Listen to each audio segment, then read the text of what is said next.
Bismillahirrahmanirrahim. Assalamualaikum warahmatullahi wabarakatuh.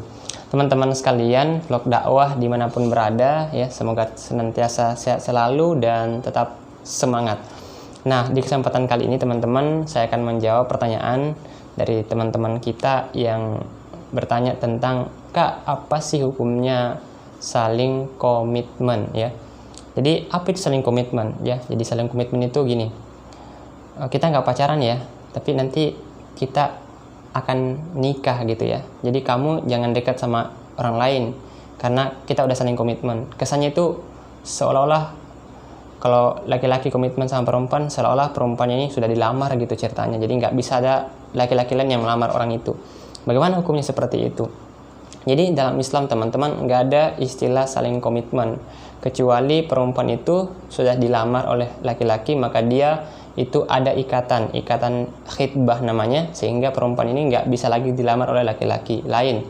Tapi itu juga terjadi ketika laki-laki ini udah siap nikah, bukan dilamar misalnya masih sekolah, dilamar duluan, terus nanti nikahnya beberapa tahun kemudian, masih lama banget. Nah ini tentu berbahaya, membuka peluang-peluang terjadinya zina dengan alasan toh nanti kita akan nikah, toh aku udah lamar kamu, toh nanti aku akan nikahin kamu dan seterusnya. Padahal itu nggak pasti.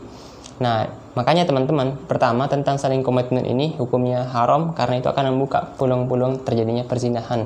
Dengan alasan sudah komitmen, dengan alasan nanti aku akan menikah, padahal nggak ada kepastian. Lalu perempuan itu dengan mudah diajakin kemana aja dan seterusnya, yang nggak ada bedanya sama orang yang pacaran. Makanya istilah saling komitmen ini adalah sebenarnya orang-orang yang pacaran tapi nggak pengen dan nggak pacaran, makanya dia istilahkan kita saling komitmen, tapi aktivitasnya sama aja sama orang yang pacaran, maka hukumnya haram, sama aja dengan perzinahan, mendekati zina gitu.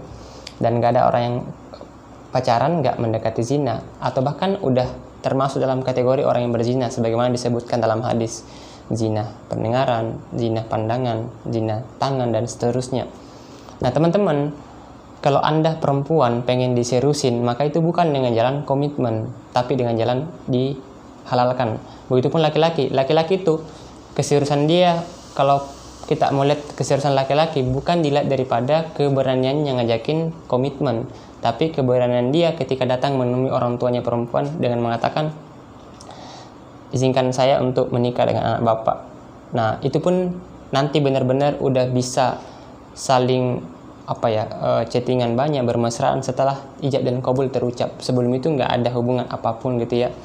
Nah jadi hanya ada dua ikatan cinta dalam Islam. Pertama ikatan cinta setelah khitbah, dan ini prosesnya itu syar'i, nggak boleh ada jalan-jalan sebagaimana orang-orang yang pacaran ya, dalam prosesnya menuju kepada khitbah, prosesnya itu.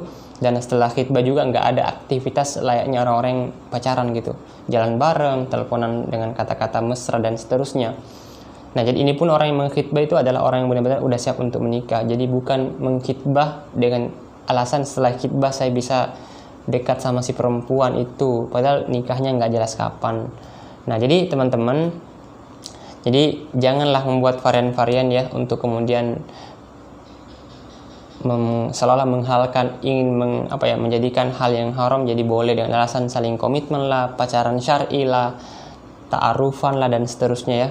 Jadi yang pertama kali dirusak, pertama kali jadi korban itu perempuan. Maka tentu semua itu nggak akan terjadi kalau perempuannya nggak mau diajak dari awal. Kita kemudian menemukan banyak perempuan jadi korban, jadi dikorban modusin dan seterusnya. Semua karena perempuan itu memberikan jalan. Kalau perempuan nggak memberikan jalan, tentu nggak akan terjadi hal-hal seperti itu.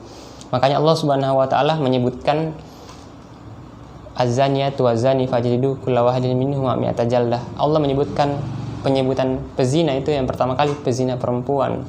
Ini sebagai isyarat bahwa yang namanya perzinahan yang itu nggak akan terjadi seandainya perempuan itu nggak memberikan jalan.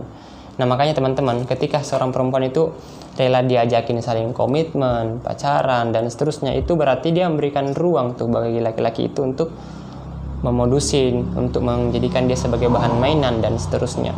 Jadi ketika Anda rela diajakin saling komitmen, ini perempuan ya, maka itu berarti Anda udah siap-siap dimodusin, udah siap-siap dijadikan korban, bahan mainan dan seterusnya.